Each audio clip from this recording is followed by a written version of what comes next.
అరటికాయలు, బియ్యం పిండి, పచ్చిమిర్చి, ఉల్లిపాయ, సాల్ట్ ఐటెం చేద్దాం. అరటికాయలు ఇలా కట్ చేసుకుని కుక్కర్లో నేను ఎలాగైనా ఆవిరి మీద ఉడకబెట్టుకోవచ్చు. లేకుంటే ఇలా నీళ్ళల్లో ఇలా అరటికాయలు వేసి కొంచెం ఉడికిన తర్వాత తీసేయాలండి. ఇప్పుడు అలా ఉడికిన ఆవిరి పెట్టిన అరటికాయ లేకుంటే నీళ్ళలో ఉడకబెట్టుకోవచ్చు. అది చెప్పాను కదండి.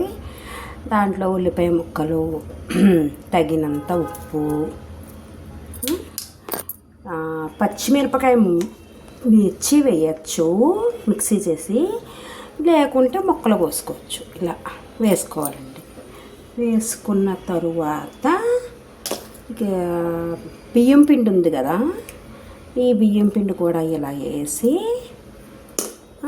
మెత్తగా కలుపుకోవాలండి. మొత్తం అన్నీ స్మాష్ చేసుకోవాలండి.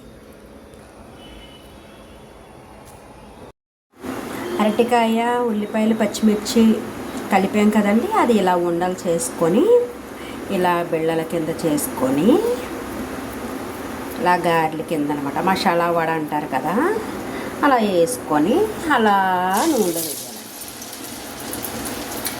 అలా నూనెలో వేస్తే అలా వేగిని అలా అరటికాయ వడ రెడీ. క్రిస్పీగా ఉంటాయండి, పిల్లలు ఇష్టపడతారు, చాలా బాగుంటాయి. అన్నంలో కూడా తినచ్చు, బాగుంటుందండి. ఓకే.